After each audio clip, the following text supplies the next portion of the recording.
மல்லி. இங்கே ராஜேஸ்வரி போட்ட திட்டத்தை எப்படியாவது தவிடுபடியாக்கணும், விஜய்கிட்ட ராஜேஸ்வரி உண்மையான முகத்தை கிழிச்சே ஆகணும் அப்படின்னு மல்லி வீட்டிலேருந்து கிளம்புறாங்க. ஆனால் ராஜேஸ்வரி ஏற்கனவே இந்த மல்லி விஜய்கிட்ட போயிட்டு எல்லாத்துக்காரும் நாம தான் சொல்லிட்டா. கண்டிப்பாக விஜய் இப்போ மல்லி மேலே கோவத்தில் இருப்பான். இந்த மல்லி இப்போது எது சொன்னாலும் கண்டிப்பாக அவன் நம்ப மாட்டான். அதனால் நாம் விஜய்கிட்ட கையெழுத்து வாங்க போகும்போது மல்லி அந்த ஸ்பாட்டுக்கு வரணும்.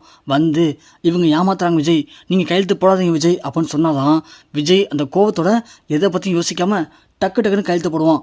அவன் மனநிலைமை திருப்பணும் அப்படின்னா அதுக்கு நமக்கு மல்லி மட்டும் தான் உதவ முடியும் அப்படின்னு ராஜேஸ்வரி தன்னோட திட்டத்தை மல்லிக்கு சொல்லாமலே மல்லியை திட்டத்தில் இழுக்கிறாங்க.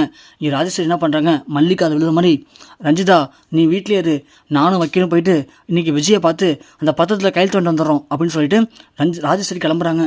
மல்லி இது காதை விழுந்துருது. அடி பாவி, அப்போ நீ விடவே மாட்டியா, விஜயை நடுத்தர் கொண்டு வராமல் விட மாட்டாப்பளுக்கு இவ அப்படின்னு மல்லியும் கிளம்பி ஃப்ரெண்டே போகிறாங்க. போகிற வழியில் காரில் நம்ம ராஜேஸ்வரி சொல்கிறாங்க வக்கீல்கிட்ட, வக்கீல் இங்கே பாருங்கள், நாம் இப்போ விஜயை பார்க்க போகிறோம். விஜய்கிட்ட போயிட்டு இந்த இன்வெஸ்டர்களால் பிரச்சனை இருக்குது, உங்கள் சொத்தை அவங்க எல்லாம் அபகரிக்க ட்ரை பண்ணுறாங்க, அதனால் உங்கள் பேரில் சொத்து இருக்கிறது இப்போதைக்கு ஆபத்து. நீங்கள் என்ன பண்ணுறீங்க, உங்களுக்கு நம்பிக்கையான ஒரு ஆள்கிட்ட மாற்றணும் அப்படின்னு சொல்லுங்கள். நான் உடனே மல்லி தான் அதுக்கு சரியான ஆள், நீ எல்லாத்தையும் மல்லி பேரில் மாற்றிடுறா, அதுக்காக நாங்கள் இப்போது மல்லி பேரில் பத்திரம் ரெடி பண்ணிட்டு வந்திருக்கோம், நீ இதை கையெழுத்து போடு அப்படின்னு நான் சொல்லுவேன்.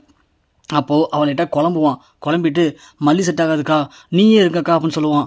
நான் என்ன பண்ணுவேன், இல்லை விஜய் பத்திரம் இப்போ நாங்கள் மல்லி பேரில் தான் ரெடி பண்ணிட்டு வந்திருக்கோம், என் பேரில் ரெடி பண்ணலடா, அதனால் பரவாயில்ல, வேறு பத்திரம் இல்லை, நீ கையெழுத்தை போட்டுடுறா அப்படின்னு சொல்லுவேன். அவன் தயங்குவான். அந்த நேரத்தில் மேடம் நீங்கள் தப்பாக நினச்சிக்கலனா, என்கிட்ட இப்போது வெறும் பத்திரம் இருக்குது, அது வேணால் நம்ம சார்ட்டை கையெழுத்து வாங்கிக்கலாம், கையெழுத்து வந்ததுக்கப்புறமா நம்ம ஃபில் பண்ணிக்கலாம் மேடம் அப்படின்னு நான் சொல்லுவேன். நான் ஐயோ அதெல்லாம் முடியவே முடியாதுன்னு சொல்லி நான் அந்த இடத்துல லைட்டாக சண்டை போடுவேன். விஜய் ஒன்று கண்டிப்பாக அதை பற்றி யோசிப்பான். அப்போ மல்லி வந்து அவன் விஜய் போடாதீங்க விஜய் அப்படின்னு அவளும் சொல்லுவாள். அந்த நேரத்தில் விஜய் என்ன பண்ணுவான், எதை பற்றி யோசிக்காமல் இந்த மல்லிக்கு ஆப்போசிட்டாக அவன் செயல்படுவான். வேணும்னு எதை பற்றி யோசிக்காமல் கையெழுத்தை போட்டுருவான். இதுதான் திட்டம், புரியுதா அப்படின்னு ராஜேஸ்வரி வக்கீல்கிட்ட தெளிவாக சொல்லி அழைச்சிட்டு போகிறாங்க. அங்கே அவங்க போன மாதிரி விஜய்கிட்ட சொல்கிறாங்க. விஜய் ஒன்று இல்லைக்கா, மல்லி செட் ஆக மாட்டா, ஏற்கனவே மல்லிக்கு ஒன்றுமே தெரியாது, அது மட்டும் இல்லை இவ்வளோ தெரிஞ்ச என்னையவே இந்த அளவுக்கு ஏமாற்றி ஜெயில் வரைக்கும் கொண்டு வந்துட்டாங்க, மல்லிலாம் அந்த பொறுப்பை எடுத்துட்டா கண்டிப்பாக அவங்க ஈஸியாக மல்லியை ஏமாற்றிடுவாங்க, அது நமக்கும் ஆபத்தாக்கா, மல்லிலாம் வேணாக்கா. என்ன விஜய் சொல்கிற, மல்லி வேணாம் அப்படின்னா உனக்கு நம்பிக்கை நாள் வேறு யாரா இருக்கா, நம்ம யாரை போய் இந்த நேரத்தில் பிடிக்க முடியும், எனக்கா அப்படி பேசுகிற, எனக்கு நம்பிக்கை நாள் மல்லி மட்டும் தானா, ஏன் நீ இல்லையா, நீ அக்காக்கா, அப்படி இருக்கும்போது எனக்கு ஒன்றை விட நம்பிக்கை நாள் வேறு யாருக்கா வேணும், நீயே பார்த்துக்கோக்கா. இல்லை விஜய் அது சரிப்பட்டு வருமா விஜய், வேணாம் விஜய், அந்த மல்லி ஏற்கனவே நான் கெட்டவ, நான் மோசமானவ அப்படிலாம் சொல்லிகிட்டு இருக்கா, இந்த நேரத்தில் நீ மட்டும் என் பேரில் சொத்தெல்லாம் மாற்றி எழுதி வச்சேன்னா எல்லாமே திட்டம் போட்டு நான் தான் வேணும்னு பண்ணுறேன் அப்படின்னு தேவையில்ல ஒரு பிரச்சனை பண்ணுவான் விஜய், வேணாம் விஜய் அப்படின்னு ராஜி சொல்கிறாங்க. கரெக்டாக விஜய் சொல்கிறாரு, அக்கா அவளாம் ஒரு ஆளுன்னு சொல்லி அவளுக்காக நான் கொடுக்குறத நீ வேணாம்னு சொல்லுவியா, இங்கே பாருக்கா அதெல்லாம் முடியாது, இதுக்குள்ள ஒரு பிரச்சனைக்கு தீர்வு கிடைக்கணும் அப்படின்னா கண்டிப்பாக அது ஒரு நாள் மட்டும்தாக்கா முடியும், அதனால் நீ அந்த பொறுப்பை ஏற்றுக்கோக்கா அப்படின்னு சொல்கிறாங்க. விஜய் அதெல்லாம் ஓகேடா, நான் வந்து அந்த மல்லி பேரில் மாற்றணும்னு சொல்லி வக்கீல்கிட்ட சொல்லி பத்திரம் ரெடி பண்ணி வந்துட்டேன், இப்போ போய் என் பேரில் மாற்றணும்னு சொன்னால் அது எப்படி விஜய் முடியும், பத்திரமா நாங்கள் எடுத்துடா விஜய், நாங்கள் அதை பற்றி யோசிக்கவே இல்லை விஜய் அப்படின்னு இங்கே ராஜி சொல்லி கொடுத்த மாதிரியே பேசுகிறாங்க. நம்ம வக்கீல் ஒன்னே, மேடம் நான் வேணா ஒரு ஐடியா சொல்லவா, நீங்கள் தப்பாக நினச்சிக்கலாம் அப்படின்னா நான் சொல்கிறேன் மேடம். உடனே ராஜேஸ்வரி சொல்லுங்கள் வக்கீல் சார் என்ன ஐடியா. இல்லை மேடம் நீங்கள் சொன்ன மாதிரி நான் மல்லி மேலே எல்லா ஃபைலும் எழுதி வந்துட்டேன், பத்திரத்தையும் எழுதியாச்சு, ஆனால் நீங்கள் மனசு வச்சிங்கன்னா என்கிட்ட ஒரு 3 வெத்து பத்திரம் இருக்குது, இதில் நான் எதுவும் எதுக்கும் எழுதாமல் தான் இருக்குது, இந்த பத்திரத்தில் விஜய் சார்ட்ட கையெழுத்து வாங்கிக்கலாம், அதுக்கப்புறமா நாம் எழுதிக்கலாம் மேடம்.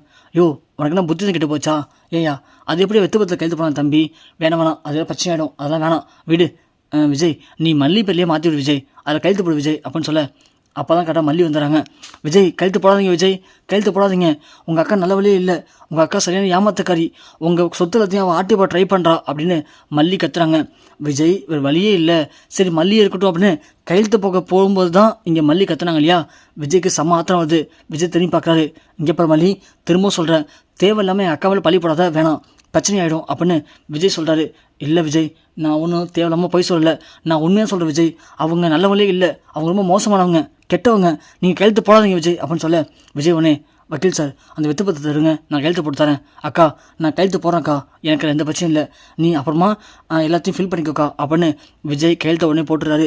ராஜி நினச்ச மாதிரி இதுக்கு தாண்டி உன்னை வர வச்சேன், பாத்தியா இப்போது நீ தான் எனக்கு செம்மையாக ஐடியா கொடுத்துருக்க, நீ வந்ததுனால தான் விஜய் எதை பற்றி யோசிக்காமல் கண்ணுக்கு தெரியாத மாதிரி கையெழுத்தை போட்டுட்ருக்கா மாதிரி லூசு பையன், இதோட அவன் கதை முடிஞ்சதுடா. இதுக்கப்புறம் நீ ஆயுசுக்கும் ஜெயிலில் தான் இருக்கணும். அப்படி ஜெயிலை விட்டு வெளியே வந்தாலும் உன்னால் எந்த ஒரு ஆடம்பரமான வசதி வாழ்க்கையை வாழ முடியாது அப்படிங்கிற மாதிரி ராஜேஷ் நினச்சிக்கிட்டு அங்கேருந்து கிளம்ப ட்ரை பண்ணுறாங்க. விஜய் கழுத்தை போட்டு அங்கேருந்து கிளம்பிடுறாரு. மல்லி ஒன்னே நீ எல்லாரும் பொம்பளையா, குடும்பம் தம்பிக்கு இப்படி போய் துரோகத்தை பண்ணுறியே, உனக்கெல்லாம் எப்படி மனசாட்சி இருக்குது, எப்படி மனசு வருது அப்படின்னு பேசும்போது ராஜு ஒன்னே ஏய் நிப்பாட்ரி, நீயே ஒரு அண்ணாடி காய்ச்ச, இப்போது சொத்து எல்லாமே என் பேரில் மாற்றிடுச்சே, இனிமேல் நான் எப்படி இந்த வீட்டில் இருக்கிறது, இனி இந்த மாதிரி இந்த வீட்டில் இடம் இல்லையா அப்படின்னு தானே ஃபீல் பண்ணுறேன். ஆமாண்டி, அதுதான் உண்மை. நீ இந்த வீட்டை விட்டு வெளியே போகணும். அதுக்காக தான் நான் இவ்வளோ ஏற்பாடு பண்ணேன். உன்னை விஜயோடைய வாழ்க்கையில் மட்டும் இல்லை, இந்த உலகத்தை விட்டு அனுப்புறதுக்கு தான் ரெடி ஆகிட்டு இருக்கேன். நீ வேணால் பார்த்துக்கோ. உனக்கு உயிர் மேலே பயம் இருந்துச்சுன்னா நீயாவே ஓடிப்படு. இல்லை அப்படின்னா நீ இந்த உலகத்தில் இருக்க முடியாது. உன்னை இந்த உலகத்தை விட்டு ஒட்டு மொத்தமாக அமுச்சிடுவேன் அப்படின்னு மல்லியை பிடிச்சி தள்ளி விட்டுட்டு ராஜி அங்கேருந்து கிளம்பிடுறாங்க. மல்லிக்கு இப்போ என்ன பண்ணுன்னு தெரில. மல்லி பயங்கரமாக ஃபீல் பண்ணி அழுகுறாங்க. ஸோ எப்படியாவது விஜயை காப்பாற்றலாம் அப்படின்னு நினச்சோம். ஆனால் விஜய் திரும்பவும் ஜாமீன் கிடைக்காம உள்ளே போயிட்டாரு. இவங்க வேற விஜயோடைய சொத்துலத்தையும் அவங்க பேரில் மாற்றத்துக்கு பத்திரத்தை கையில் தண்டு போயிருக்காங்க. நாம் இதை எப்படி தடுத்து நிப்பாட்ட போகிறோம், எப்படி விஜய்க்கு இதை புரிய வைக்கிறது அப்படின்னு தெரியாமல் பயங்கர குழப்பத்தோடு நிற்கிறாங்க மல்லி.